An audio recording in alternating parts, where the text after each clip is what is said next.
All right, and we are live. Hello, everyone. Hope you're doing well. I'm your host, Hector, and thank you for tuning in to episode 27 of Endeavour News. I'm here with my co-host, Gilbert. Hey, everybody. Hope, hope Gilbert's doing well, and I'm here with our special guest, William McGimpsey. Thanks for having me on, guys. It's a pleasure to talk to you.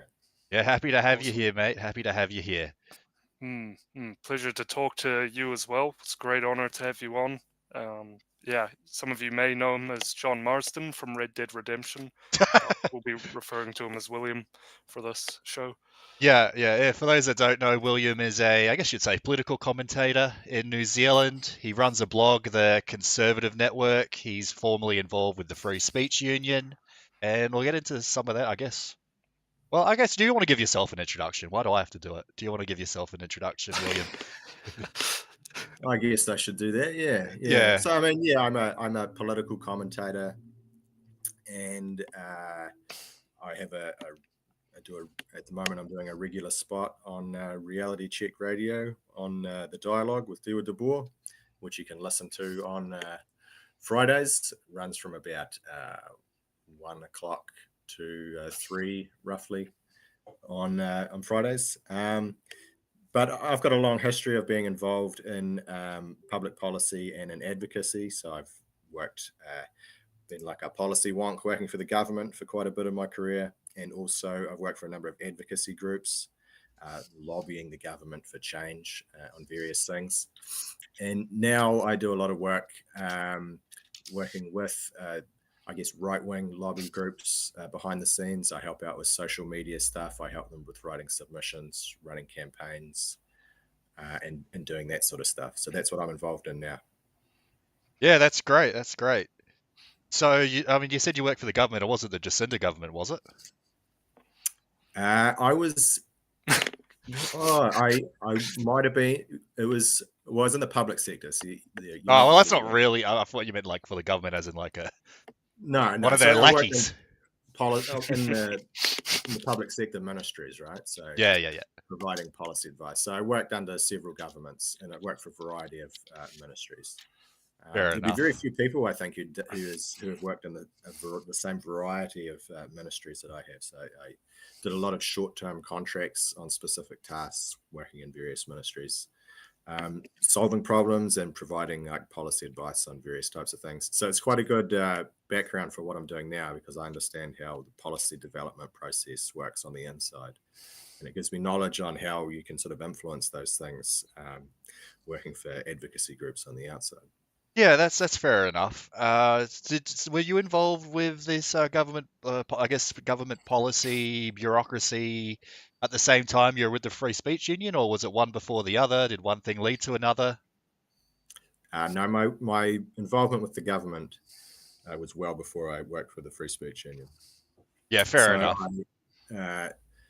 Free Speech Union was a job that came along after working for the government. I was on a 6-month contract for them, and I helped them out with some of their advocacy work, their submission writing, their letter writing, some of their internal thinking on how we can best advocate for free speech, what free speech means, and what we should be arguing for and what we shouldn't be arguing for, that sort of stuff. Yeah. Do you think that in your opinion the Free Speech Union does a good job? Is there any sort of improvements that can be done there within the organization itself, or do you think it's mostly solid? Well, with every organization, there are always things that the organization believes in that you might not believe in. But I think on the whole that they're having a positive impact in lobbying for free speech. It's not to say there aren't areas that I sometimes disagree with them on. So I think I've publicly disagreed with them on the drag queen story hour. Yeah. I was just going to say that. Yeah. Sorry, go ahead. But there's nothing wrong with it. Everyone disagrees with the public positions their employers take sometimes. And I was no longer working for the Free Speech Union when I publicly voiced my opposition to what they were doing on that issue. So there's no, okay. All completely normal. Well, I guess speaking of that, your free speech is currently being challenged now. There's been a lawsuit, as I like to call it, what was her name? Paul something of the Countering Extremism Aotearoa or whatever it is. So the guy's called Paul Thistole. He's the chief executive, so he says, of an organisation called Countering Hate Speech Aotearoa. And he's a bit upset with me because I talk about the Great Replacement on Twitter. So he has lodged a complaint with the Human Rights Commission, citing several tweets about. In his complaint, he's copied and pasted 4 of my tweets that mention things to do with the Great Replacement. And his claim is that merely talking about the Great Replacement online is a breach of Section 61 of the Human Rights Act, that it's inciting racial hatred. And that's an interesting claim, because the way I'm talking about the Great Replacement in these tweets is in a sort of dispassionate, rational way, just explaining what the concept is, explaining why it might be a problem, explaining various contradictions and illogical things in the people who are against talking about the Great Replacement. So what's interesting about the case, given all that information, is it's really just a test of whether someone should be allowed to talk about the Great Replacement at all, even if they're doing it in a completely non-hateful and rational type of way. Well, I mean, you should even be able to talk about it passionately. I mean, why shouldn't you? I mean, I think it's real. I think the Great Replacement's real, and I think it's a massive issue, and I think it should be stopped. And I should be able to say that, and I will say that. Yeah, well, I agree with you. But I mean, and this is the main reason that I'm on Twitter and doing all this stuff around advocacy, around free speech, is that it's my belief that political correctness has kind of driven people insane, and and this is something that's happening on a society-wide level. People are claiming that whole areas of discourse are off limits for discussion, and that you're an evil, hateful, racist person if you even dare to bring them up. And so what they're doing is they're trying to lock in a sort of ideological hegemony, right? So they're trying to say you're not allowed to talk about ideas that go against our way of thinking. So it's really about free speech. There's nothing inherently hateful in talking about demographic change. It's just a feature of the system. Western democracies. That's something that's happening right now. And the way a democracy is supposed to work is that you're supposed to talk about issues like this. You're supposed to have public debates on them. Those debates are mediated through the institutions, and ultimately you vote on them. And if the people don't like the things that are happening, they can vote against them. And if they do like the things that are happening, they can vote for them. But political correctness fouls up that whole process by putting a whole bunch of issues off limits for public conversation. And it really just serves to lock in the politically correct way of thinking and lock out views that contradict political correctness. Yeah, if I can add to that, I think this just sort of shows with these sort of desperate lawsuits, and even in places that are much more, I guess you'd say, further along in their decline, like the UK, is that public liberal democracy as we know it is a system in crisis, because you have people that are criticizing the system and are against the system, whether they talk about the Great Replacement, whether they talk about like mass migration, opposing globalism, opposing, I guess you'd call it like globo homo is the colloquial term for it. So, people that are, doing skiddies on rainbow crossings are getting 500, 5-year prison sentences in states in America and in the UK. They're trying to ban political parties in Germany that are speaking out against, again, the Great Replacement, mass migration, the replacement of Germans and German culture. So, and that happens in France as well. They ban political organizations all the time for being too extreme. So, as we know it, liberal democracy can't really stand on its own merits anymore, because the criticism against it are getting too large. And the only way that it can hold those back in most cases is to just straight up make it illegal to talk about it. Like people talk about North Korea, it's like, oh, if you vandalize a picture of the dear leader, you get a 5-year like sentence to the gulag. And then it's the exact same thing here. Like if you do a skid mark on a rainbow crossing, you get literally the same thing. So it's like we're in it's a declining system, and it's going to get more and more controlling and totalitarianism. It's going to be called, I don't know what you'd call it. It'll be like totalitarian liberalism or like totalitarian. Liberal totalitarianism. Yeah. And that's the thing. Is this? I mean, I guess the question I would have is: the people in charge are calling themselves, defenders of liberal democracy, but are they really? I mean, what they're implementing are authoritarian measures that would seem to be contrary to liberal democracy. And this is just another feature of the contemporary political debate, where like the words have become bastardized and are used to refer to things that more closely resemble their opposites. So, I mean, I consider myself to be largely a defender of liberal democracy. Like I view liberal democracy as, you have the majority vote system, you have individual rights, and you have equality before the law. And that's basically it. And I support all those things. But what these people are doing is they're sneaking a whole bunch of other things into the definition of liberal democracy. And they're saying, well, you have to have mass immigration and multiculturalism for it to be liberal democracy.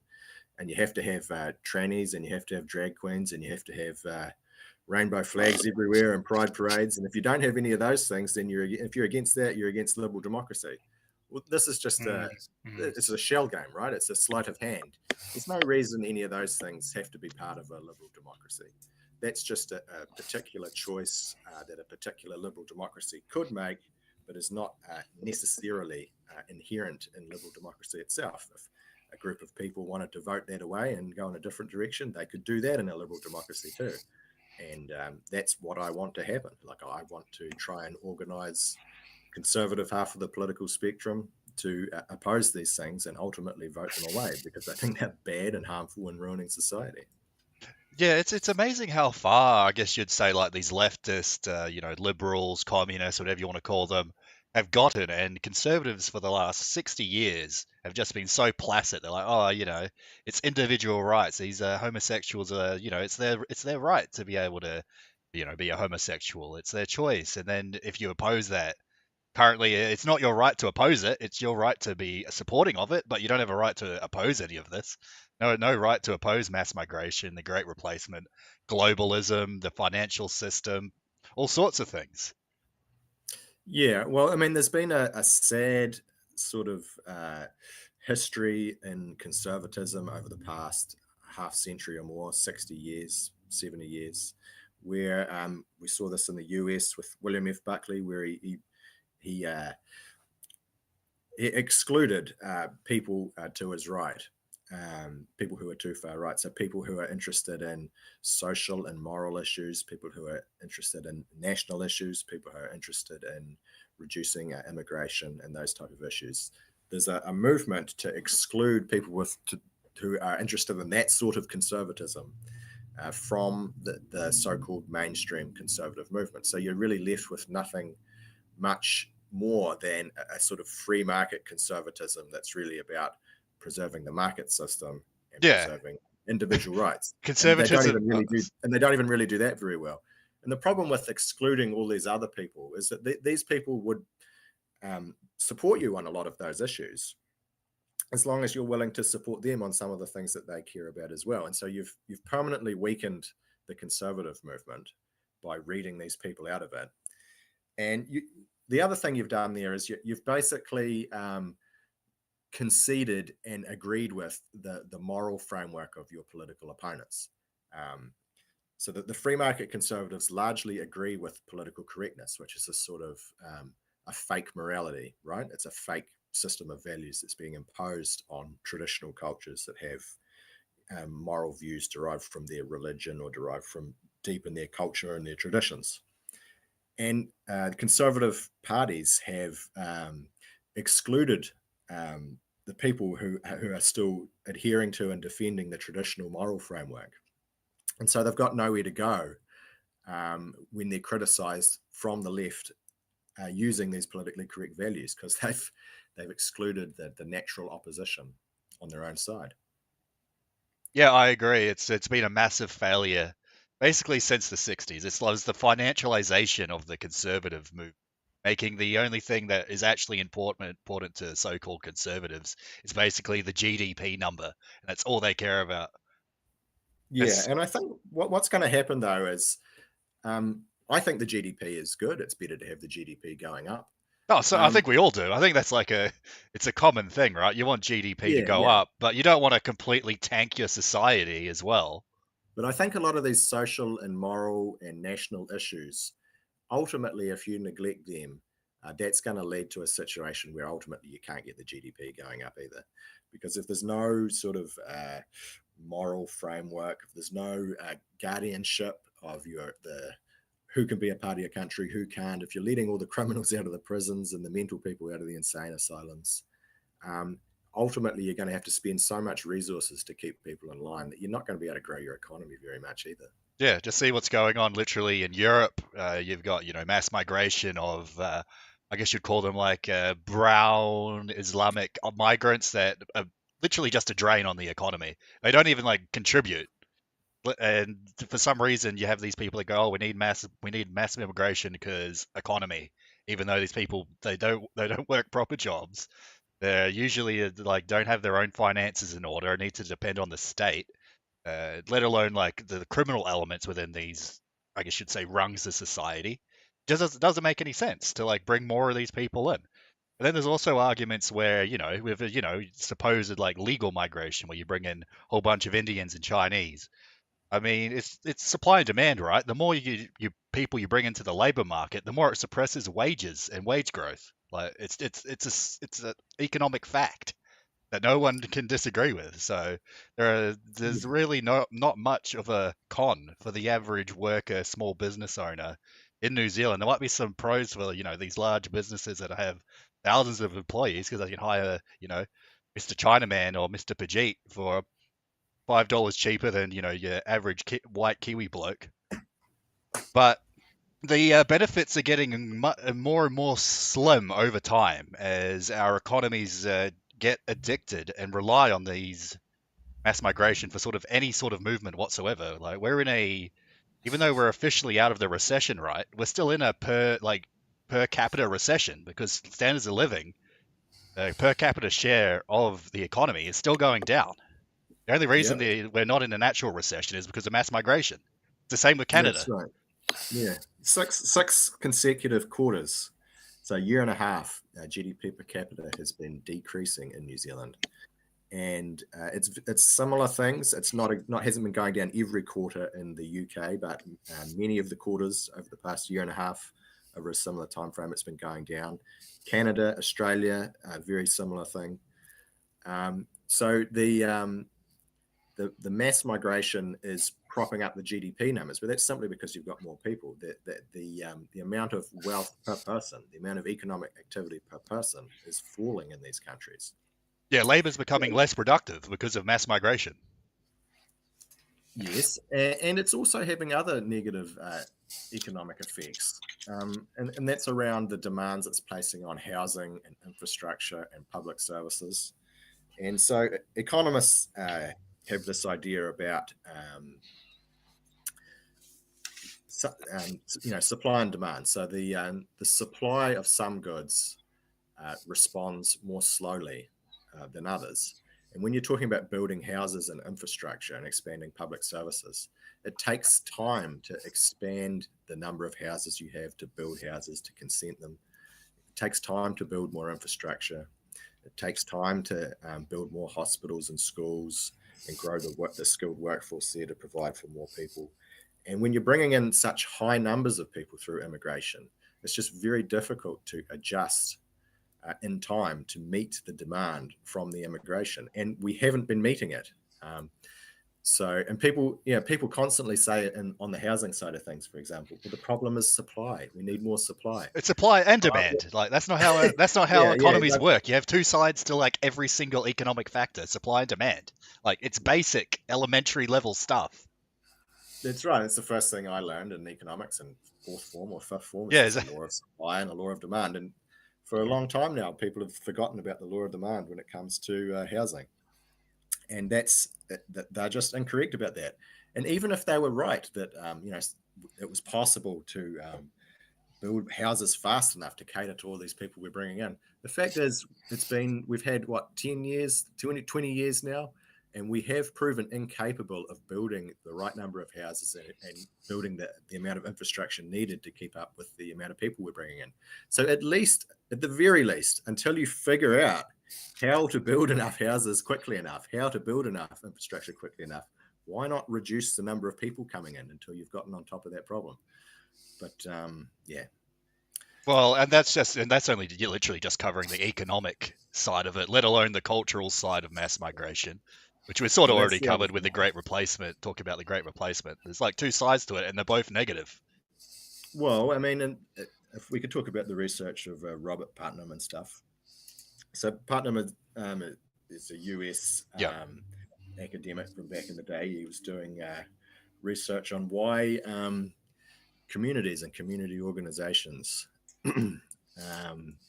were sort of breaking down and people were participating less. So he's got a famous book called Bowling Alone, which looked at bowling clubs as a proxy for this sort of phenomenon. And he found that the number of bowling clubs in America, which is a form of voluntary association, was declining over time. And he found one of the key drivers of this phenomenon of falling participation in community organizations was diversity, right? So increasing diversity, ethnic, cultural, religious, linguistic diversity is associated with less participation in community organizations. And it's also associated with less social trust, and it's associated with poorer performance on all your normal socioeconomic indicators in the social science. So your income levels, your crime levels, your poverty levels, your drug use levels, your how long you live, life expectancy. All those things tend to be lower when there's more ethnic or cultural or religious or linguistic diversity in the community. And that's true even when you adjust for some people from some countries, for example, naturally do poorer on those things anyway. But even if you adjust for the type of people you're bringing in, it's the diversity itself that makes the community worse. And this research has been around for a long time. It's been confirmed by numerous other academics. I think that study was done in the 80s. I know the one you're talking about, the Putam Study, right? That was like in 1986 or something. Yeah, he waited about 10 years before he released it because he was embarrassed at his results because he was, like a good liberal or whatever you want to call it. And he was pro the multiculturalism and diversity thing. So he didn't want to be associated with research that said that it was bad. But in the end, his intellectual conscience got the better of him and he did publish it.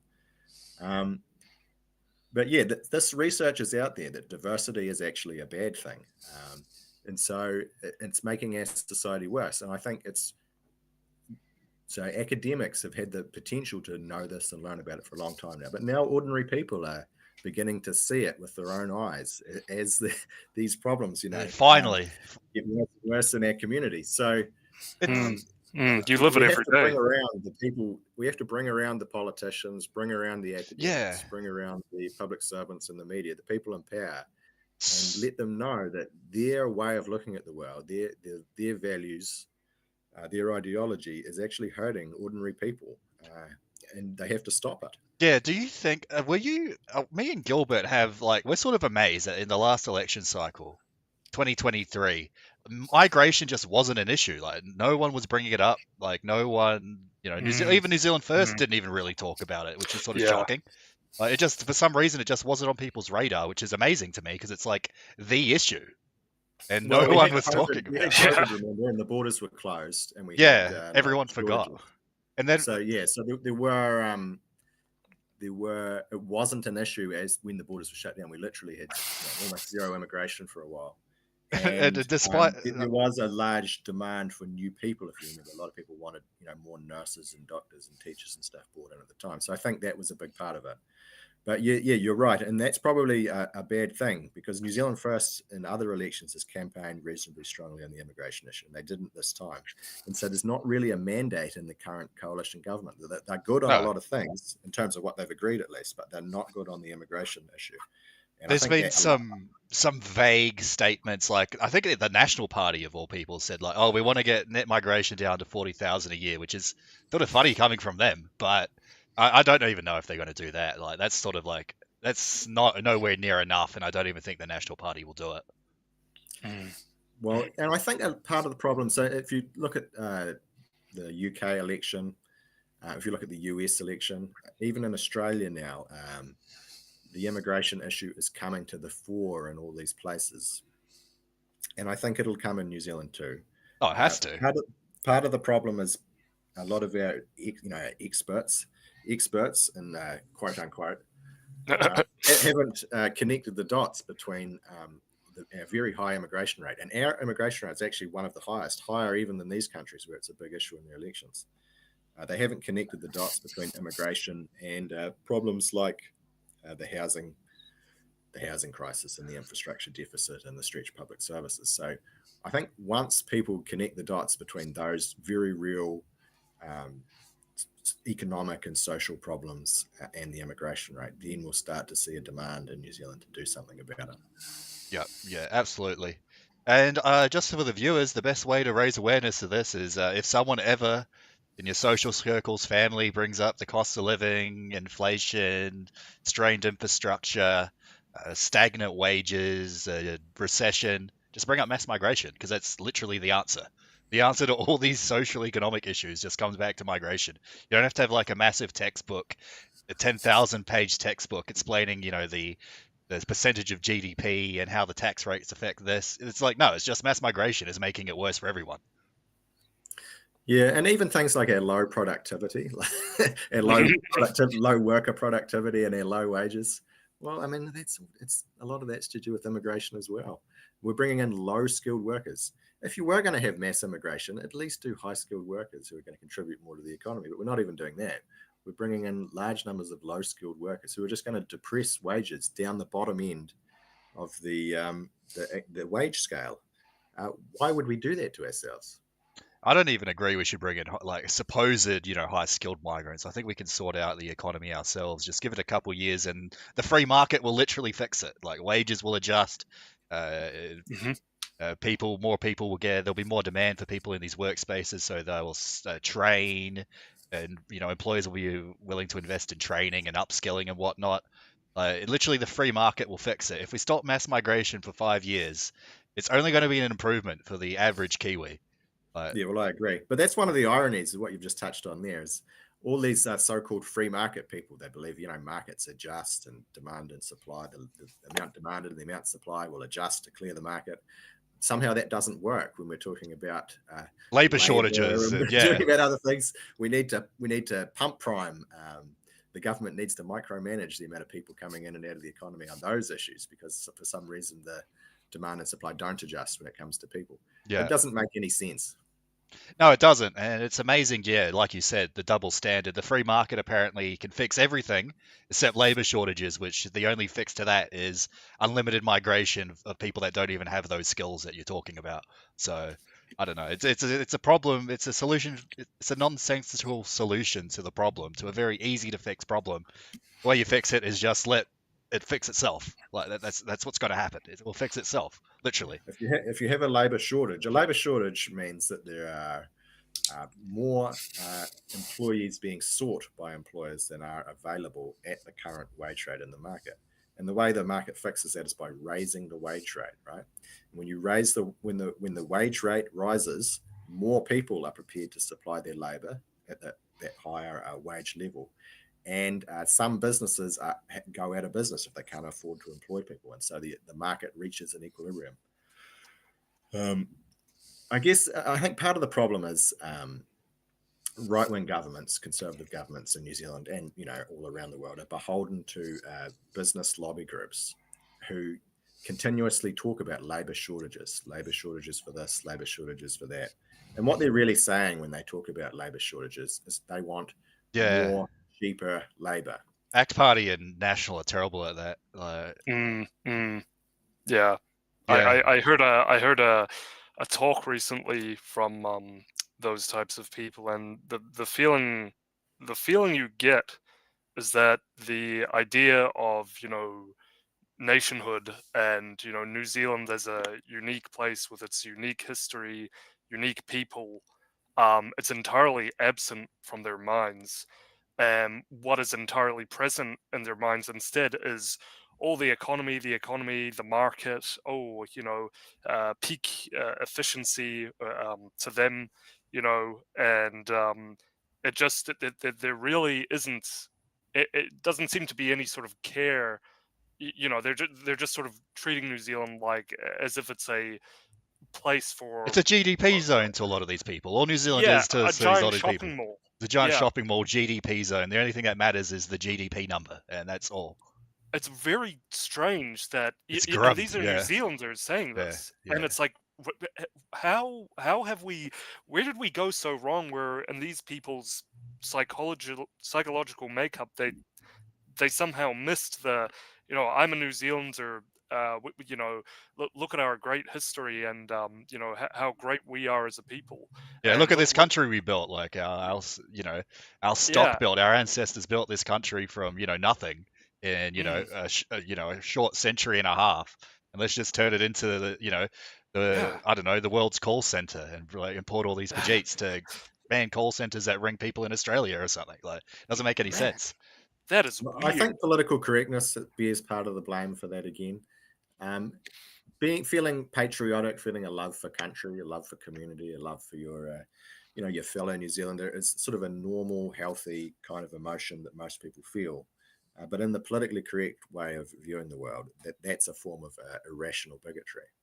And they Yeah. teach this to people in their schools that if you feel common cause with your fellow New Zealander, that's really a form of racism and prejudice bigotry, because people from everywhere, all around the world, they're just as good. Why are you extending some sort of special concern or special consideration to those people? So this is just a flawed way of looking at the world. I mean, it's natural for everyone to care more about some people than others. I'm a family man. I have a wife and kids. Obviously, I care more about them than I do Yeah, about other people. And the demand that we extend our human sympathy equally to every individual on the globe is just not realistic. People aren't like that. And if you try and create a system where that's what's demanded and expected of people, and all normal, healthy, one-on-one, real human relationships are viewed as a form of bigotry or prejudice, and that just doesn't. it's just like communism. Oh, it's like you're not actually meant to have relationships with your fellow man. Well, I mean, that's sort of what it's rooted in, right? Everyone's just an interchangeable unit of labor, and it's amazing that like communist leftists and so-called economic conservatives think the exact same thing. Yeah, it's dehumanizing to think about things in that way. But it's unfortunately because we live in such an unhealthy society, that's actually the norm. But yeah, I think we are starting to see a shift there. I do think that we've had a culture that was dominated by mass media for the 80 years straight, and it's only started to break in the last 10, maybe even less years, and we're already starting to shift away from this. I guess you'd say like politically correct, just going with the mainstream opinions, just whatever the man on the TV says. I'm glad we're getting away from that finally, because maybe we can start even talking about like rebuilding a healthy society.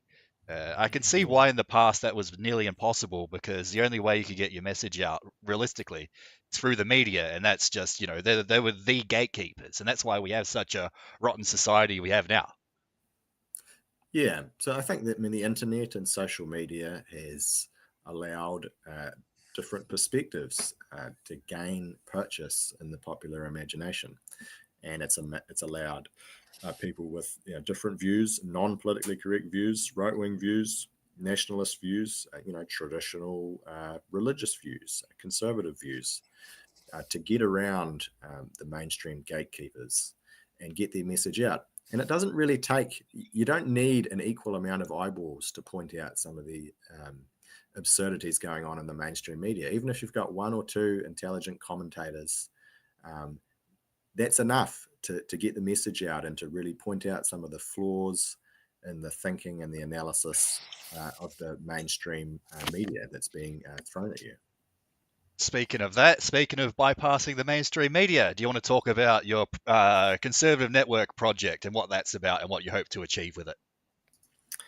Well, the Conservative Network's just really a name for the work I'm involved in now, in helping various individuals and advocacy groups trying to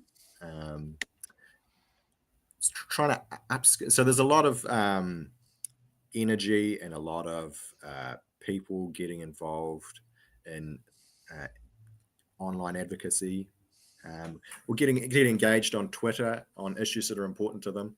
The dire state of things is energizing and activating a lot of people who want to get involved somehow and do something about these problems. And so the purpose of the Conservative Network is really just about working with some of these people, trying to develop networks, put them in touch with one another, and upskill the way we're all collectively doing things. So we're not just tweeting about things anymore. We're engaging with government consultation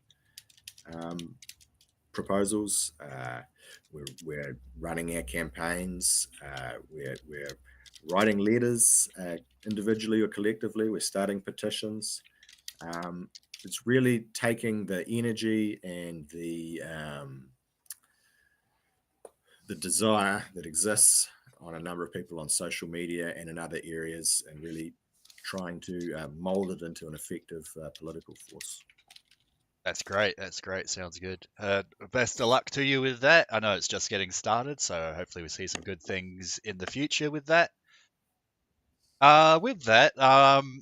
So you also work for RCR. I'm sure most of our listeners know what RCR is, but what's your involvement with them? I mean, would you say that they're positive? Are they more like neutral force on New Zealand politics? Do you think they're going to hopefully start bringing about the changes we want to see in the nation, as actual like patriotic people that actually care about the country and not just a GDP number?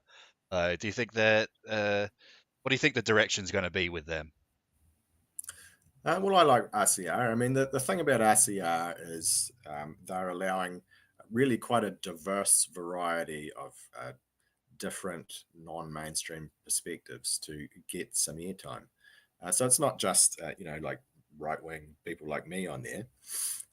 There's a variety of perspectives. People very upset about and I'm upset about this too, but it's not really a right-wing thing. The vaccine. No, I think we all are here. I mean, me and Gilbert are unvaxxed. The COVID stuff, but there's also a variety of different sort of perspectives on there as well, like natural health sort of stuff.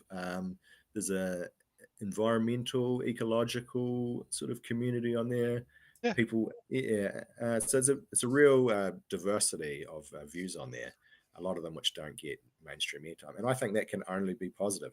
I believe in all the arguments that the free speech advocates and the Free Speech Union make around having a contest of ideas. I say get all the ideas out there, let people say their bit, and then let people churn it over rationally and have the debate and have the discussion and see what the best ideas are, see who wins that battle of ideas. I don't think the best way of doing things is to suppress opinion, because as we've seen, I mean, the mainstream opinion and the opinions of the so-called experts, I mean, the experts are embarrassing themselves at record rates. If you look at people like Michael Baker, for example, like how many times has he been for masks before he was against them? People like, what's her name? Is it Susie? Come on, buddy, you have to trust the experts. Trust you. Susie Wiseman. Like there's a real problem with developing with so-called technocratic governance by experts, because the experts aren't really up to a whole lot. And I think part of the problem here is I think they're experts in like cashing checks is probably the most of their knowledge base, I would say. Yeah, I mean, people have taken the notion of expertise, and people who want to influence the public discussion have said, oh, well, look, we can use the idea of expertise to influence people to do what we want. And so I think that's really corrupted the idea of expertise. It's just being used to advance the mainstream narrative or what the politicians of the day want to happen, rather than being a sort of independent and truly expert view on things. And you can find experts on every side of every issue anyway. Yeah, I'm a racism. We only ever hear experts who are in agreement with the mainstream. So I just think it's over time it's defeating itself because people just have no faith in the experts anymore. I'll make my joke. I'm a racism expert. Most racist man in New Zealand. No, I'm That's just what joking. they would say. Yeah, Hey, that's my area. Professional. Well, I'm not actually a professional racist, but we'll get there. We'll get there one step at a time. No, I'm just joking. But anyways, I'll just answer a chat. Jeff Michael in chat says hi. How you doing, Jeff? That was the only chat we have so far. Okay. Thanks, All right. Jeff. I think that's sort of most of my questions. I think Gilbert had a couple of questions lined up as well that he wanted to ask, so I'll let him take the lead from here. I've sort of had my piece, and I'll let Gilbert have his. All right, great. No, that was really interesting. That was really cool. Thanks for that, guys. Okay, so now I would like to shift on to probably maybe much more of a broader, expansive topic as it comes to New Zealand's international affairs, especially in terms of our national security as a nation. And I want to sort of develop this in terms of, BRICS, or as that is called presently, Brazil, Russia, India, China, and what's the S, Hector? South I Africa. forgot. South Africa, thank you. Which is, basically competing with the hegemonic United States dollar. I think Saudi Arabia has recently joined that. So BRICS, and one of the main, I guess, benefactors of that is the CCP, or Communist China. So actually, I really actually kind of mainly want to talk about the CCP. And I really want to try to bring this back to the fore. Sorry, I'm going to rant for a bit because I feel it's important to speak about this, because I feel like the nationalist right-wing community across the world has kind of forgotten about this topic, and I think it's a major issue, and it doesn't even really get talked about enough in mainstream public circles. So because of this, I just want to provide some background context into the CCP, Communist China's prerogative, so that people kind of understand the seriousness of this threat. And then I'll get to William. So just sit tight, everybody. So before I ask William the actual question, in terms of identifying Communist China's prerogative, I want to talk about a speech given in 2003 by CCP Defense Minister General Chi Hao-chen. He gave a high-level speech Bring that to. up. Pardon me? Let's bring it up. Oh yeah. So this is you can check this out on J.R. Nyquist's blog. Really good source of information. But he gave a speech to high-level Communist Party officials, and in the speech he laid out his plans for the necessity of Chinese Lebensraum, or living space, in order to teach the Chinese to colonize the United States mainland.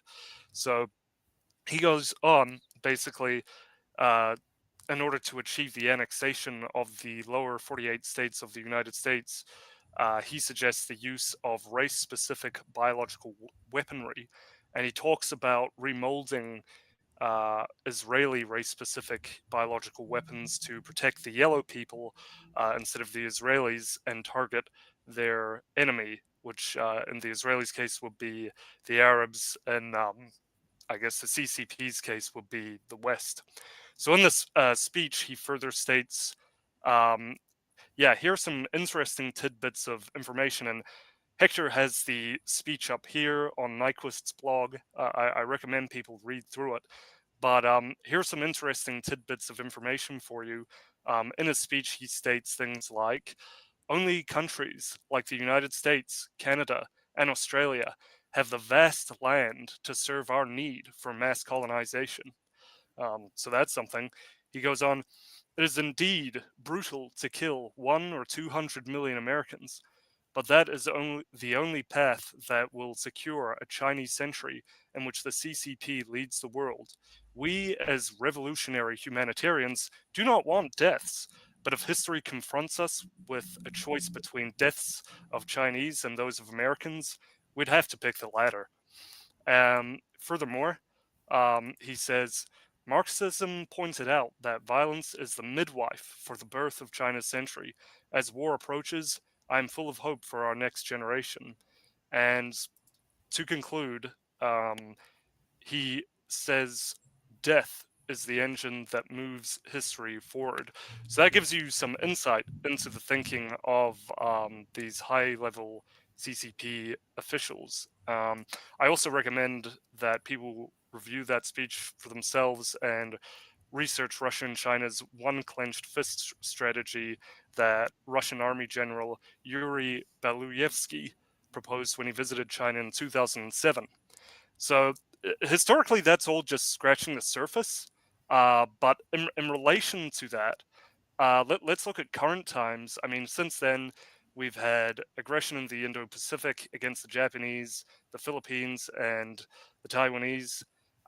They're churning out Navy ship fleets and missiles like sausages, and they're practicing huge amphibious military drills and Navy exercises encircling Taiwan. Amongst all of this, you have, over the past decade especially, you have meddling in US and NZ government affairs, security and intelligence breaches of New Zealand, Australia, and the US by the CCP.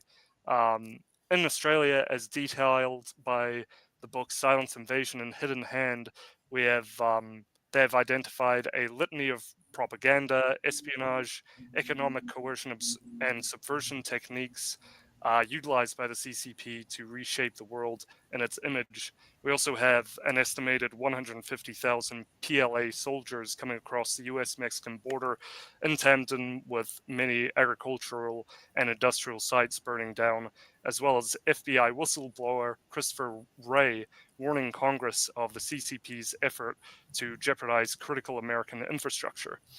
So we've seen all this in our current time, and all that's just scratching the surface, everybody. So more to my question, despite everything we've seen historically and even now, we've seen a very lackluster proposal to our defense, even though we've spent some, I believe it was 570 million on the new Yeah, national budget. it was insane. Like last budget that came out a couple of weeks ago, there was a $500 million extra spent on defense, and it just went towards like nonsense, like buying new trucks instead of like actual defense capabilities. It was sort of ridiculous. Yeah, very peculiar, and it's just like, what is going, why aren't we taking this serious? We have this whole history of this kind of aggression, and all this espionage and propaganda and subversion and so on and so forth. So despite the silliness of all that, these are all things that smaller, weaker nations tend to experience before undergoing total subversion, before all-out war. So I guess, William, is what I'm saying, and feel free to, if you want me to elaborate further or, get more specific. But I mean, given this, how do we avoid being another Ukraine in the Pacific? What are your thoughts on all of this? I mean, to me, it's very clear that this is a red alert level emergency, and we need to at least be taking these threats seriously. But what are your thoughts, sir? Yeah, well, there was a lot in that. I mean, I think no one should be surprised that great powers like China, like the US, like many other countries, even small countries, engage in things like spying and engage in attempts to influence the internal affairs of other countries in ways that are favorable to them. I think that's the way the world is. That's what great powers seek to do. They seek to advance their interests by means that are foul or means that are fair. And so states like New Zealand, like everyone else, have to find ways of protecting themselves from those sorts of subversion campaigns. And so, the normal things that you do is that you have your own spies doing counterintelligence, trying to figure out what the subversion attempts are, trying to foil those sorts of plans. You also have to spend money on defense. You have to have an army that's capable at least of buying you time or contributing to global alliances, so you've got something to bargain with. So you can encourage bigger powers to come to your aid if you're part of a security alliance. And that's what we're really weighing up at the moment with the AUKUS thing, isn't it? So the government is talking to our traditional allies, the US, the UK, Australia, about this AUKUS Pillar 2 arrangement, which would see them. It's sort of like a security deal where we would kind of protect each other and work together to manage growing Chinese influence in the Pacific. I guess the issue in any sort of normal situation, I would be for working together with our allies on defence. But given the way the governments of these countries are, first of all, replacing their own citizens via immigration, and secondly, also weaponizing their government departments and their intelligence agencies seemingly against their own people who are trying to resist this sort of replacement. I don't know whether I trust our own governments to be on the sides of our people, because as we've discussed earlier in the conversation, they've bought into this what they think of as a liberal idea. I think that's a bastardization of what the liberal democracy is, where they're not allowed to take the side of their own people.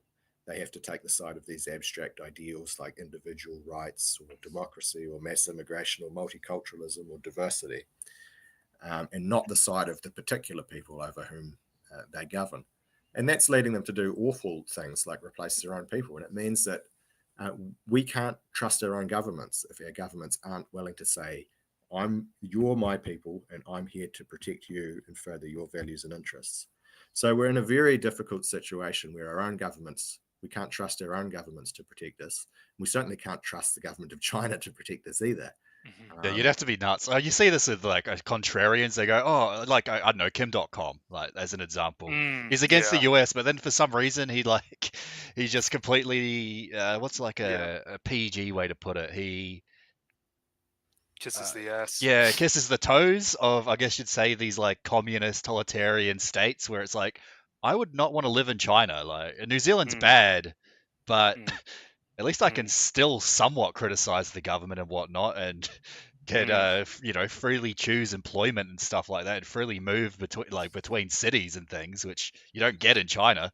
So it's interesting that I think it's sort of it's a bit of a tangent, but it's sort of annoying that I think the right is sort of plagued by contrarianism, by people going, oh, the West is bad, so China must be good. Like that's the depth of their thinking, and I think that's just retarded, to put it mildly. It's highly frustrating, and it's proliferated amongst the right, even to the point where you've got people praising Kim Jong-un. Yeah, rather. The great world leader of the great state of North Korea. I mean, we sort of joke about it being best Korea, but it's like, come on, really? You're actually like unironically saying like North Korea is like some place we should ally with and should receive aid from like this literal like state. What is it, like state-run communist totalitarian like shithole? I'll just say that. Yeah, no, absolutely, 100%. Yeah, it's really quite alarming, and it's funny, people will even like a lot of these people, they are knowledgeable people who say this kind of stuff, and they often they're even very well read people, but and they're aware of people like on the conservative right, the neo-Trotskyites in the United States who celebrated Leon Trotsky's birthday, and basically in a sort of way that was, I guess, amicable to the conservative right, they encapsulated Leo Trotsky's idea of permanent revolution and exported that to the Middle East, and basically kind of did away with the underpinnings of what makes a nation, and the liberals, through the kind of left-wing sort of way of interpreting, communism, which is, much more than just. I mean, communism isn't really even an economic theory. It's actually more. It's actually almost completely a social theory. But you have on the left, of course, this sort of more of the Antonio Gramsci brand, where it's constantly focused on deconstructing everything we know to be natural, and this is where a lot of people go awry, is that they don't realize that their public representatives, who should be representing them and defending them, are actually part of the problem, and they have been and this goes back to academia and our schools just churning out absolute nonsense in terms of arming future generations with the kind of thinking that they need to actually defend this country, or defend all our countries, and defend our Western way of life. But instead they just fill their heads with absolute nonsense. So as William pointed out, we have what we have today, where we can't even, that the communist subversion, as Yuri Bezmenov himself would have said, is, it's overripe. It's been many generations in the making. I think he says like 3 to 4 generations is how long you need the subversion to occur over, and Yeah, it's been like a lot more than that, and that's kind of why we're seeing things, and like things are so retarded right now, with people believing all kinds of mumbo jumbo. um but yeah, it's in some way, even though it's yeah, yeah, that way. Wouldn't you say, William, that somehow we need to? I mean, I get it's not perfect what we have, but I think it probably myself starts with the New Zealand and Australian nationalist community demanding more serious outcomes in terms of our national security, defense, strategic military partnerships, intelligence, and our defensive economy.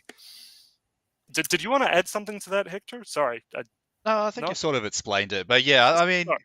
Yeah. I think like obviously like yeah, nationalists shouldn't shill for China. It's like, are you just Mm, like, are you stupid? Like mm, obviously not. mm, Like they're a mm, subversive force, like mm. an extremely negative one. Like shilling for China doesn't benefit like a New Zealander at all. Like Mm, are you dumb? Like why would you mm, why mm, would you do mm. that? Yeah, I don't know. it's really alarming.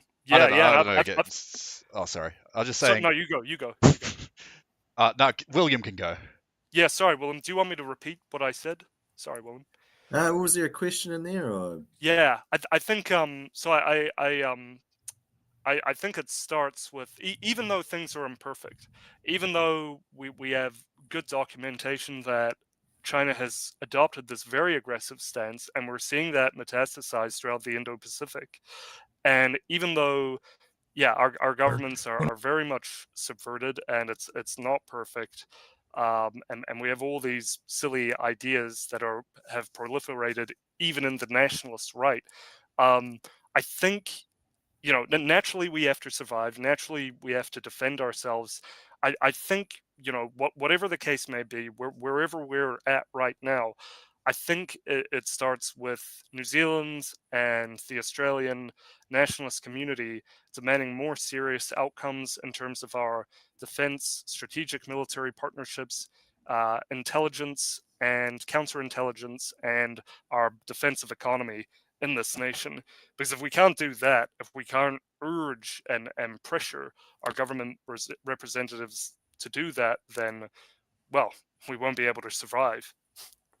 well, yeah, I mean, we should be push. We should have effective militaries. We should have effective intelligence agencies. We should be effective in all these areas. We should have good security alliances that we can count on to protect us. I mean, a security alliance is really like an insurance policy in case things get really bad, in case you're invaded. And you want to have the backstop of having an ally with a large military who you can reliably call on to protect you. And that would be the big draw card of doing, improving our security alliance status with our traditional allies such as the US, UK, and Australia. Mm. The downside of that is that the US is fighting a lot of forever wars all around the world, many of which seem pointless. At least for Pointless me. and illogical, yeah. And the price of participating in a security agreement with them will be that we'll have to participate in those wars as well. And that will mean commitments of money and commitments of our soldiers' lives. And so that's the trade-off. Do you want to, it's like buying insurance. You've got to pay the premiums, but you have the peace of mind that if something really bad happens, you've got an insurance policy to deal with it. So a security agreement like AUKUS would be like that. The other factor we have to consider is the trading relationship we have with China. We're surprisingly reliant on China now. It's our largest trading partner, particularly for our agriculture. And so... Oh, hello? I think we lost him. It might be on my end. Give me a sec. I don't know what happened there. Oh, crap. The chat just died. Increase our reliance on the trading relationship with China so that there's less of an economic hit if we do need to align ourselves more closely with our traditional allies and China cuts off trade or reduces trade or does something like that to express their displeasure with us. Yeah, well, I think we do need to, like, China's, they're becoming more and more aggressive, and I see why, because China it's almost in like a now or never sort of point in its history, because it's got massive issues with debt. It's got, some of the lowest birth rates in the world. So we're going to start seeing a decline and stagnation in China in the coming decades, very similar to the one that happened in Japan in the early 90s. So in the next, 20 years, we're going to start seeing that, and that's basically inevitable at this point. Like, there's no real stopping that. So China's like, we're almost at peak China. So if they are going to, I don't know, invade Taiwan or, the Philippines or something, it's going to happen soon. Like, that's sort of the thing. It's so even if we do, arm ourselves for a bit, it honestly won't even have to be for that long, because China's going to start just naturally declining in its cycle, because that's the only way they can go. Like, they're not gonna supplant the US. Like, that's sort of just like meme nonsense. If you look at like the economic situation in China, it's going to be very similar to Japan. Like 99% guaranteed that will happen.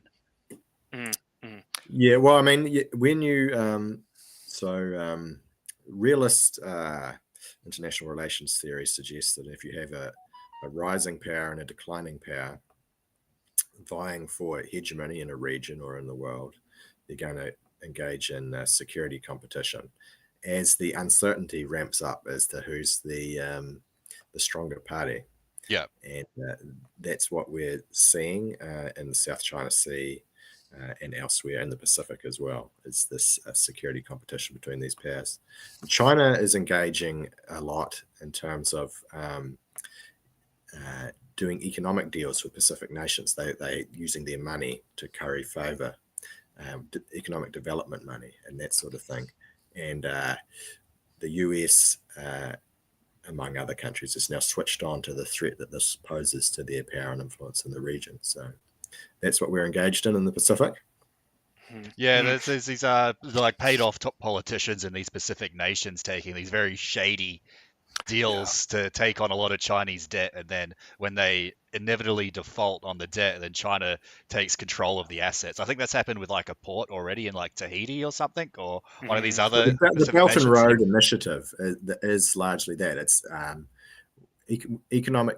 It's a deal they offer around the world to different countries. Economic development funding for political influence. So they're buying off politicians, basically. Yeah. Not politicians, but countries. I mean, if you've got a large amount of investment tied to China, you don't really have to bribe anyone. It's naturally starts to become in your interest to keep your investor happy. Yeah. So you don't really even need to do anything untoward. That's just the nature of large investors and having to keep them happy. Certainly, and a lot of people have bought in, and I've been an advocate of, well, also just from a moral stance and a stance of ethics, I've been an advocate of, of course, not investing in China and instead looking elsewhere, perhaps looking to ourselves and our own industry and growing ourselves in the Western world. But also from an ethical stance, you'll hear many defectors in various defector literature that there is out there say that these are not normal people. These are not good people who are heading the Communist Party in China, that are in the Kremlin. These are people have a lot of very psychopathic traits and very kind of dark triad personality types, very sociopathic, and they are the inheritors of the Soviet Union and of Mao Zedong and these types, and they still enact the same sort of state behaviors that they carry out on their own people and on other people, as we've seen, and be that Georgians or Ukrainians or Uyghurs or Tibetans. But I mean, just from that stance alone, knowing that they are counter to our heritage, based on Christianity and jurisprudence, and a sort of Greek mixed government, or not, maybe not quite a democratic one, but sort of more of a republic that the US is more similar to, and its Greek Greco-Roman foundation, I suppose. Um, and this runs completely counter, and you look through the defector literature, of which they have something like a 90% accuracy rate in predicting political events, which is absolutely insane. I don't think these men are oracles. I think they're just, they knew their trade as high-ranking KGB officers or what have you. And just from that stance alone, it's like I see Luxon doing these deals, and it's like, what on earth, And we can see here, Japan unveils record budget and boost to military spending. They've kind of grown, or they're beginning to lack a bit of confidence in the US, I suppose, and they're looking to themselves more to actually provide their own uh, military backing. So I just look at Japan and it's like, Yeah, well, it's if interesting. Japan's doing this, we should be doing this too. Even Australia isn't doing as much as it should. In the AUKUS agreement, I think they got like 4 nuclear submarines. Australia should have at least 40, I think. 40. Yeah. I don't know if Well, I have the manpower for that. because I'll shut up in a second. Yeah, that maybe that's to consider. I would also like to see more research into asymmetric warfare techniques, drone swarms, and all this kind of stuff. I mean, we have all the examples today, but robotics is another big one that we should be researching into, on unmanned, fighting combat vehicles. But I'll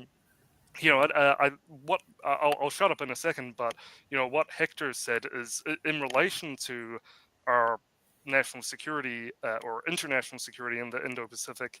Um, Hector identified the economic implosion that China is most severely, perhaps most Yeah, severely in the whole world, and it's like, yeah, they're showing all these signs. They have massive pig banks or pork banks where they store up pigs, and they're storing up grain, they're storing up gold. These are all signs of intense austerity in the coming future. These behaviors that they are enacting. So, given this, it is, and given their aggressiveness in the region, it is quite clear that at some point, I believe the latest date is 2027, that they're projected to actually invade, be that the U.S. mainland or Taiwan. Yeah, it's. I mean, they're going to go all out. It's a suicide mission, and if you look at how these states historically have invaded, it is very much like a suicide, just kind of like a orc rush or something, a Zerg rush of men to another country. So I think that is of particular importance, that it is a revolution type. I mean, this is their world revolution, what they've coined themselves the last war. That is what Chinese officials have. So that is of particular importance. That should be noticed. And yeah, I just think that I think I would guess William agrees, but I don't know if you have any. I'm not convinced that China's going to invade the US mainland. I think they're going to continue pushing around the edges in the South China Sea and in Taiwan, probing for weakness. There's a possibility they might try and take charge of Taiwan again and invade there. So, but if there's one thing the Chinese have been, it's slow and steady and cautious, and systematic in their behavior, and they've slowly built themselves from their century of humiliation after they were colonized by the European powers back into a position of power in the world. And I don't anticipate that they will do anything rash or stupid against a nuclear power. It would go against everything in their character to do it, and especially because their current approach of using economic means has been successful in elevating their position. So yeah, I mean, I expect there will continue to be sort of probings around the edges in the South China Sea. We have to be on guard, very cautious in case they try and invade Taiwan, of course, and should build countering military alliances to try and prevent that from happening. But I mean, I wouldn't anticipate an invasion of the US mainland.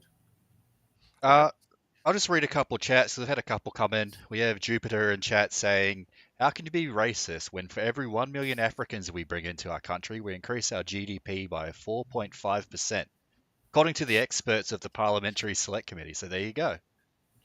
You're not allowed to be racist now because it increases GDP.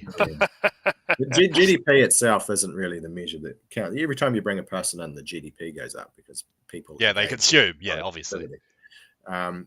But that's not what really matters. What really matters is if the GDP per person is going up, the amount of wealth or economic activity per person, because that's what enables you to have a higher material standard of living and fund greater levels of public services, health, education, national defense, infrastructure, all the rest of it. So I'm pretty sure he's being ironic. I don't think he actually believes that, to be fair. But there are people that believe it. It's like, oh, GDP number went up. Like, mass migration, good.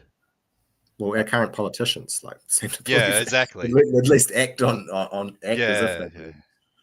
I mean, I think part of what's going on here is possibly cynical, and that Western nations have realised that these environmental policies they're putting in place, like net zero, and the ETS and climate change policies, some of the stuff they're doing to farming, shutting down agricultural production in many regions, that is necessarily going to have devastating effects on the economy. It's going to result in stagnant growth, if not poor growth. I mean, getting rid of fossil fuel. I mean, has there ever been a case where fossil fuel production has been limited that hasn't resulted in some sort of recession or depression or something like that? Those things just go together all the time. So these environmental policies are necessarily going to make Western nations poorer. And I think that one thing the immigration accomplishes is it camouflages the negative effect on the GDP number. It makes the GDP look like it's going up even when the economy is really going backwards. Well, I mean, we literally have, like we mentioned before, the GDP per capita recession, while on the by the books, the actual GDP went up, but per capita it's going down and has been. Yeah, I think, well, we've already talked about that. We've got Jeff in chat. He says, I haven't been to Puyang, but I'm sure it's nicer than Auckland. But yeah, Auckland is a bit of a shithole, so who knows? It might be sort of tied. Could I just ask William again quickly, do you have any thoughts on either the 150,000 PLA on Politico? They as of 2018 they said oh no, sorry, that's a separate issue. But do you have any thoughts on the 150,000 PLA soldiers coming across the U.S.-Mexican border? as well as Christopher Wray, the FBI whistleblower, warning of the Congress of the CCP's efforts to jeopardize critical American infrastructure. No, I hadn't really heard about those things until you mentioned them just now. But those seem like very serious problems. I mean, if Saboteurs, if you have a lax border like that, you're opening yourself up for those sorts of problems. And that's one of the reasons you should control your borders and make sure you have a very clear idea of who's coming in, and not bring in so many people, especially low-skilled people. Bring in the riffraff of the entire planet. I mean, that's a good idea, right? I mean, if I was a terrorist, you know where I'm going. I'm going straight down to Mexico, and I'm going to walk across the border because it's the easiest way to get in. I mean, it's literally happened. I mean, it happened with Europe. Like when the migration crisis. Like how many times has there been like a terrorist attack in France or Germany or wherever, and it's like literally was a refugee from like 2014 to 2016. A lot of them are Chechens too. And Putin is directing a lot of those migrant flows. There is the stuff in Belarus where Lukashenko and Putin are flying in Arabs and Somalians and whatever into Belarus and trying to basically just push them across the Polish border. That's pretty, I mean... You have Chechens in the US too that are scoping out US military officers, and they're going to their houses and trying to like threaten their or steal their kids and stuff. So there definitely is some sort of impregnation of Europe and the US and the West by the Russo-China bloc, which is quite alarming. And that is very much to do with people like Biden and this sort of status quo dynasty that has led us all to this point. You know, the Bushes, the Clinton dynasty, all these types, which is where we kind of are now. So it is. It's certainly a great big concern, but I'll also mention that Biden was a disciple of Armand Hammer, who was also a KGB intelligence asset and worked through the Council for a Livable World. I don't know if you guys want to weigh in any more on that or say anything more. Just a sort of retarded chat from Jeff. He goes, our politicians want more wars. I'd rather get colonized by China, spend money on peaceful projects like space, sort of nuclear submarines. I mean, I don't know if you're being ironic or something, but it's like, I'd rather not get colonized by China. That sounds terrible. So let's not do that. That is not a fun time. I'd rather our country just buy some like missile launchers or something than be colonized by China. So yeah, me too. I would prefer our money was spent, on nukes or missiles or just any military defense than, getting nukes would be at the very least. That'd be a hard sell to try to make New Zealand a nuclear armed state, but I think we definitely do need some like anti-air. Just because it's worth doing it just to see what Chloe Swarbrick was saying. Yeah, maybe that should be She'll love it. That could be an Endeavour News official policy. I mean, maybe that is the reason to ally with North Korea. You can borrow a couple of their nukes. Why not? So there you go. Well, anyways, I mean, we do actually need like an actual air defense system and like anti-ship cruise missiles and stuff like that. Like, it doesn't have to be fancy. You don't need aircraft carriers. There are a lot of like cheaper yet effective solutions, and it's a lot of the stuff Japan's doing right now. They're not making an aircraft carrier fleet. They're making a fleet.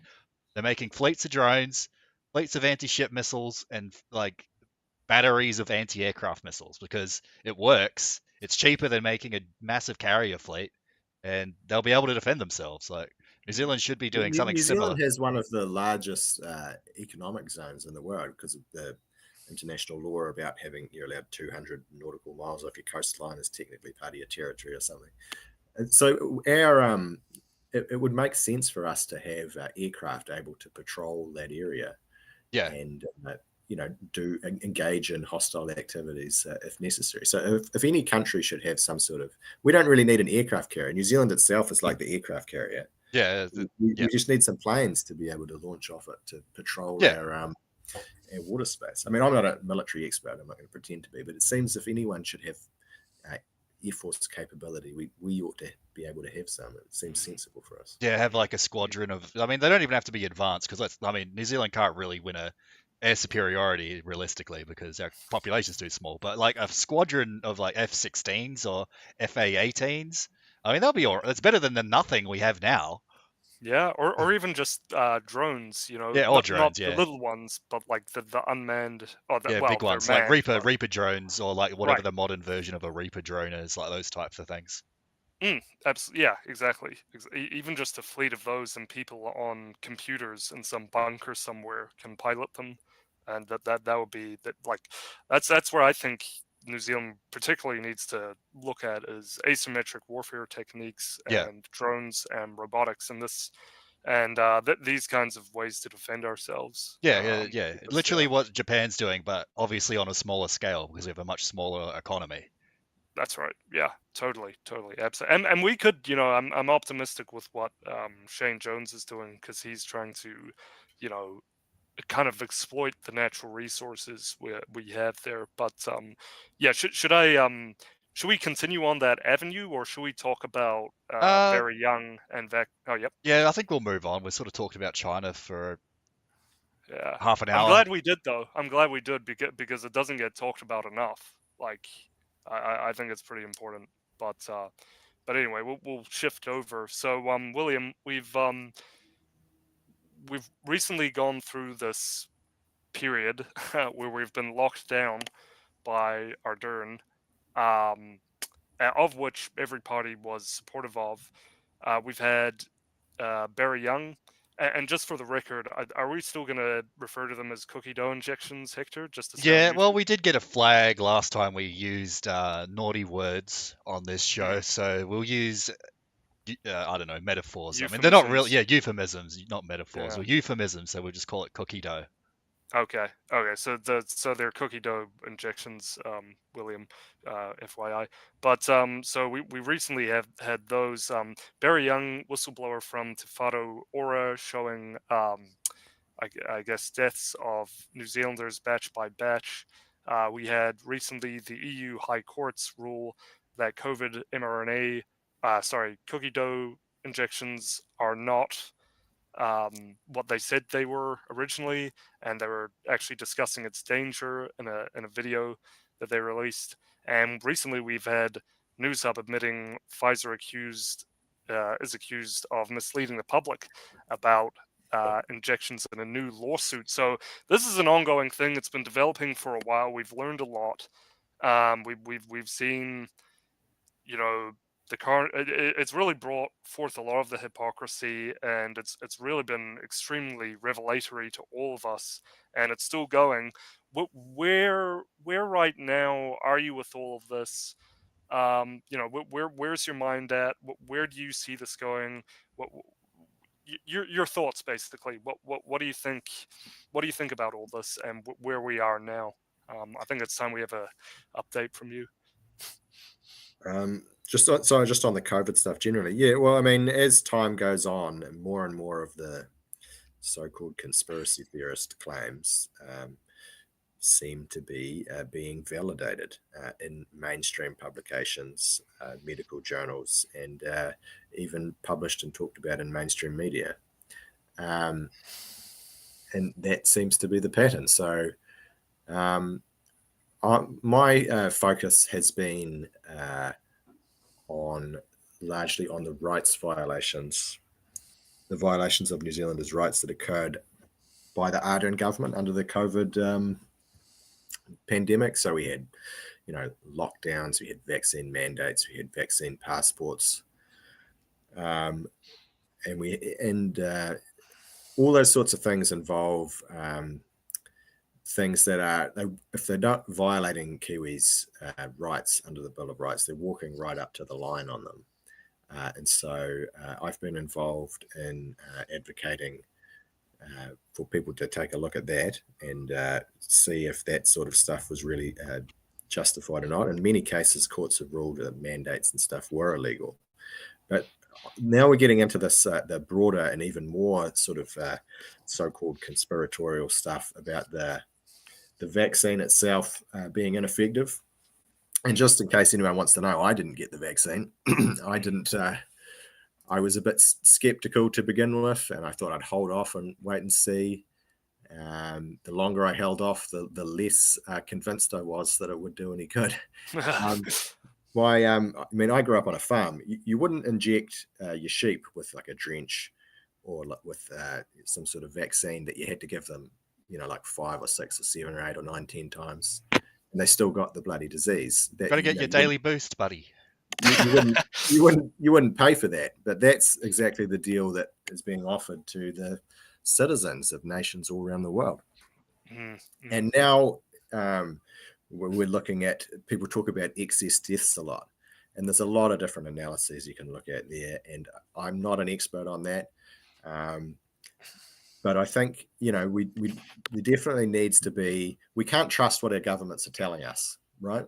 The governments, what happens is these governments, they've all committed to these policies, and it's turned out a lot of them have been bad. We can't trust them to review their own activities. So what we're missing is some sort of independent kind of review to see what the real truth of all these matters are. And the only thing you can really rely on is individuals who aren't beholden to anyone, doing their own analyses and chucking it up on the internet or making it publicly available, and then people have to work their way through it for themselves. It's another example of institutional failure, the failure of technocratic governance. Yeah. Oh, sorry. Keep going.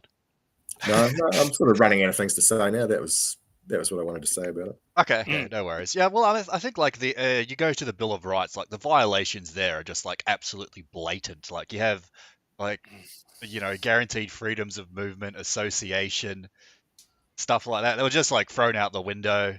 Same with like pretty much every country. It was against like the Australian Constitution. It was against like most countries' constitution. There's like, oh no, we'll just ignore it. This is too important. We don't need these like silly rules. We're just going to lock everyone down for no reason. It's just silly, really. It highlights the importance of people being engaged in politics. And actually really look, because they will. These aren't really particularly brilliant or amazing, stellar examples of morality. These people. Quite honestly, I mean, we can see a lot of them actually suck. But other, for lack of better words, but yeah, I mean, they just totally took it. They took everybody's surprise. They got the ball and they ran with it, and people kind of just let it happen. And instead of actually, and they trusted their government instead of actually looking and going, "Holy crap, this huge thing just happened. What are we actually dealing with here?"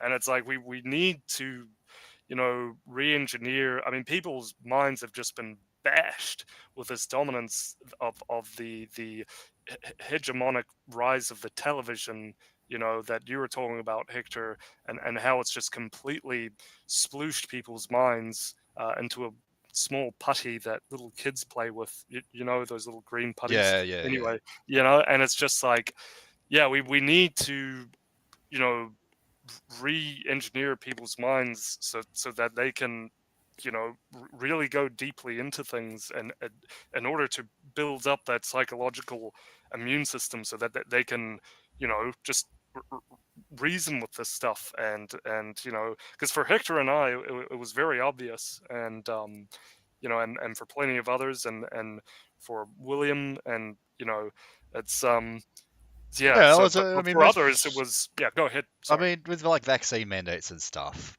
I mean, most people knew it was like a psyop from the start. I mean, not most people, but a lot of the people I knew just knew it was a psyop from the start. So we just weren't going to take it.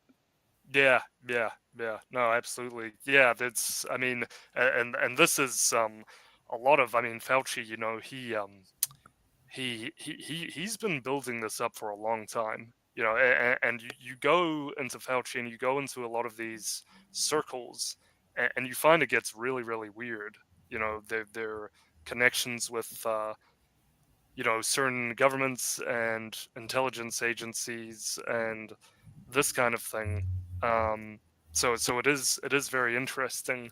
I mean, yeah, look at that. What was alarming is I remember so often like people were saying like, look, like we're in the undertow of this right now. Like we're right in the middle of this agenda to basically take us out. Is what it seems like what they're doing, and rip away our rights and stuff. And we see just a couple of days ago, News Hub, um, the the big enemy really come out with Pfizer accused of misleading public about COVID-19 vaccine in new lawsuit. That's them saying that a couple of days ago, and it's just like whoa, buddy. You have been the center. I mean, you have been central to. I mean, you have been the Judas goat in all this. That's their role. That's who they are, without a doubt. I mean, you have got to accept some responsibility, and we are not gonna. We're gonna prepare to politically show these people the door, right? You can't just let people get away with something like this. That this is just, you know, I don't even know. There's no words to possibly describe, how much of how treasonous, and how much of a betrayal of trust this has been to our country and our people. So I mean, that's that is really alarming, and I think we're going if it continues this way, we're going to continue to see posts like this. But be resolute, everybody.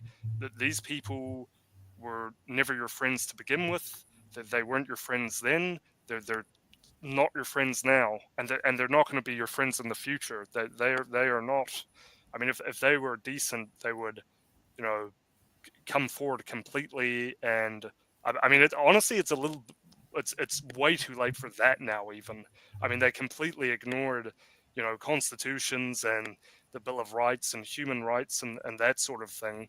But so it's even I think it's too late for that now. But if they would have any smidgen of decency left, I would suppose they would do that now anyway. But they understand that they can't do that.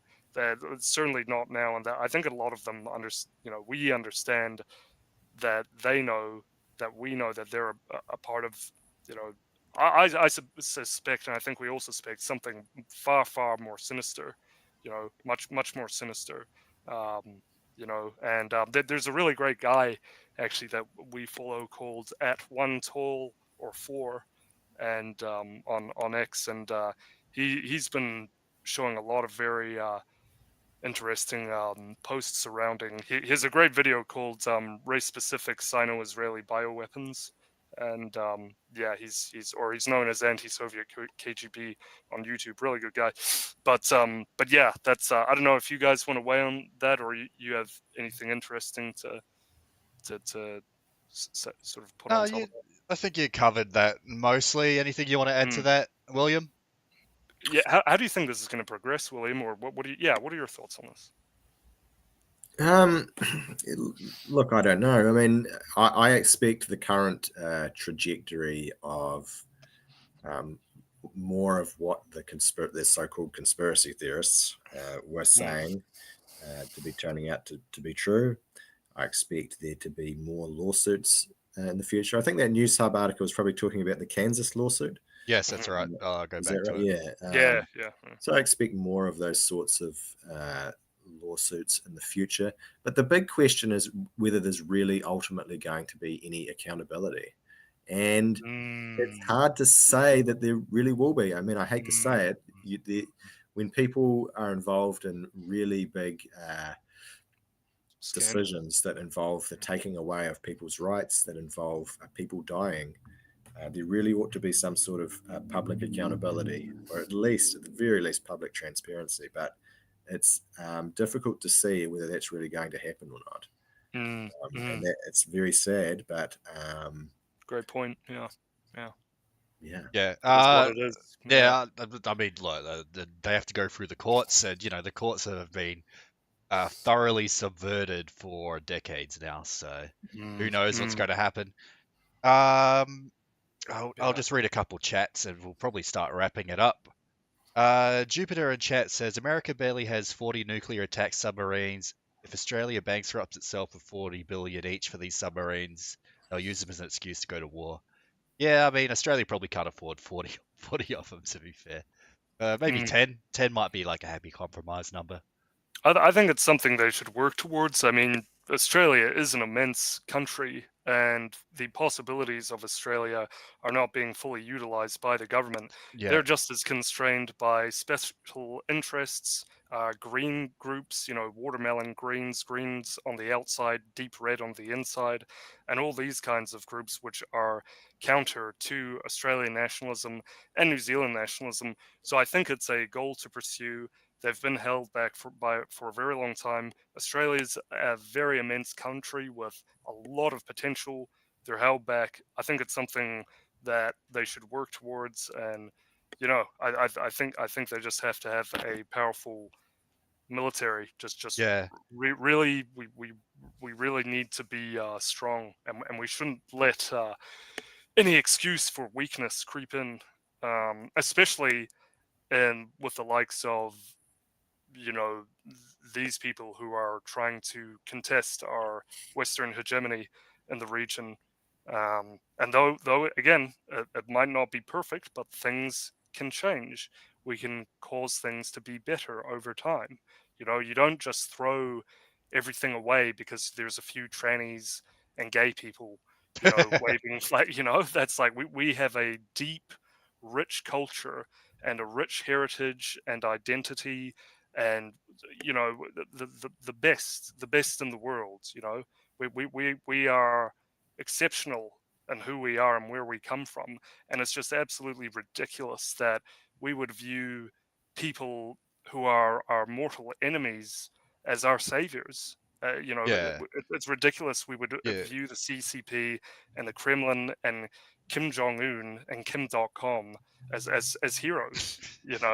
It's just silly. So Come I on, think mate. China's going to save the West. Kim.com told me, while at the same time shelling his like crypto scam. Come on. yeah. So I'll just say this. Strength is a virtue. The right wing is about strength and stoicism and courage. You know, we need to exemplify that. That needs to be a paramount virtue. We need to pursue it relentlessly, and that is a good thing, and that's not something we should make excuses for. That is who we need to be, Yeah, especially in this environment that we're in, where we are led by savages essentially. Well, where especially on the former or current communist bloc, that they are led by savages.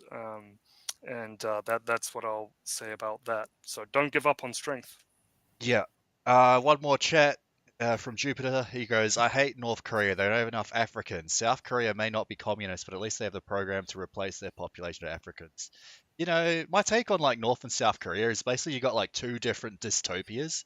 You've got the communist North dystopia, and then you've got the South dystopia, which is like a cyberpunk corpo dystopia, like run by Samsung.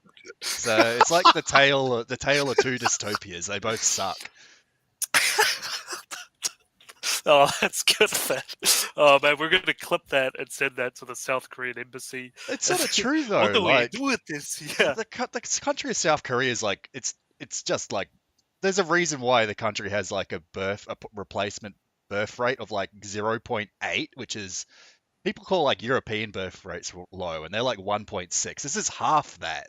So it's insane, like how low the birth rate is. And the reason why it's so low there is Samsung controls the country and wants everyone there to be their like worker bee slave to make shitty Samsung phones or whatever, or like Kia cars. But the country Yeah. sucks. There's a reason why no one there has kids or like can afford to raise a family. Wow, that was a brutal ode, Hector, of South Korea. Oh, that's great. Yeah, we're gonna clip that. We're gonna clip that one. William, any thoughts? Any thoughts on South Korea? I don't have anything to say about South Korea in particular, but I think you've raised an interesting question about what's one of the factors driving the low birth rates. So we have a culture that's very focused on work, and it's not that there's anything wrong with work, but work's not the primary thing in life. The primary thing is should be family. Family and community, like the way it Family, had been community, for and most of work human history. Work is something that you do in service of family and Yeah. community, rather than the other way around. And I think that there's something gone off the rails in our culture a little bit where we've got that backwards. So if we were to put that back around the right way, we might be able to help address the birth rate problem. I think you've got to do a number of things, but that is one of the things, I think. Yeah, I totally agree. I mean, the West has the same thing, but to North Korea, it's just like not North Korea, South Korea, it's like on another level of just how insane they are with, you have to do like 15-hour work days. It's like apartments are so expensive that it's no wonder that like you can't afford to buy an apartment with your wife and like raise children. It's a nonsense like joke country. That's run by. They've already got the live in the pod thing going. Yeah. Over there. So it's like this is like you got the communist dystopia and you got the cyberpunk dystopia. So it's very interesting, the Koreas, I'll say that. It's certainly a different kind of people.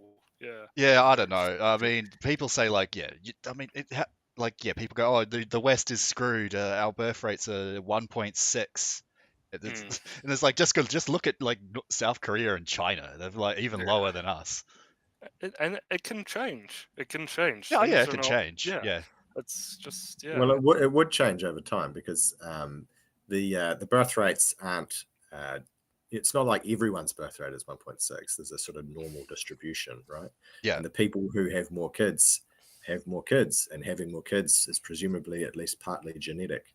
So the people who have more kids are likely to have more kids later on. And their kids are more likely to have kids as well. So there's a self-correcting mechanism built into that. But the thing that's working against it is the immigration rates, right? So now we're competing within our own societies for space and resources, and cultural support with these immigrant groups. And then that's like lowers the birth rates even further. So it's a cycle. You have more people.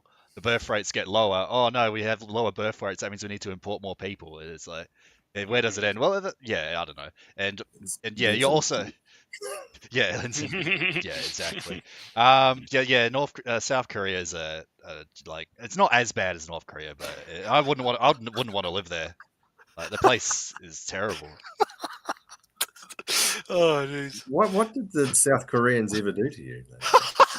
Just look at the state of their country. Like, I'm just shocked that like the South Korean people let the country get. I'm just shocked at how bad that country is and how the people let it get that way. It's an ex-girlfriend, isn't it? You had a South Korean ex-girlfriend. It's definitely not that. Definitely not that.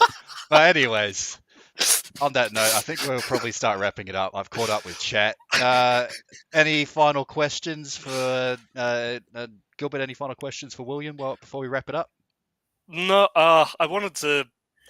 It'll have to be for another time when William is willing to come back on, because I wanted to talk about more New Zealand affairs, but William's been very, very generous with his time, so that's I don't really have anything more to say other than maybe where can we find you, Mr. McGimpsey, and how can we support you?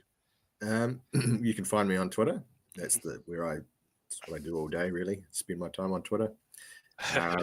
William McGimpsey and at the Zeitgeist NZ. I also have a YouTube channel where I upload various podcast appearances and appearances on Reality Check Radio, and that's called the Zeitgeist. So you can find me there as well. And there's the Substack, the Conservative Network Substack. That I haven't done much on there in a while, but whenever there's some sort of project I'm involved in, public advocacy, engaging with the government, consultation process, that's normally the place to catch up with that sort of material.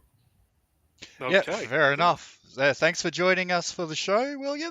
I think it's been a good one.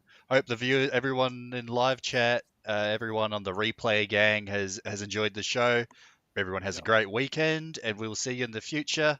I'm taking a bit of a hiatus for I'm sort of busy for the next couple of weeks, so I'm taking a bit of a hiatus. I don't know if Gil's going to do solo streams or something, but we'll figure it out. We'll see. We'll see. figure it Yeah. out. Well, anyways, thanks for tuning in, and we will see you next time when we see you. Have a lovely weekend, and God bless. Big thanks to William. Thanks, William. Okay, say thank you, everybody. Okay, see you later. Bye.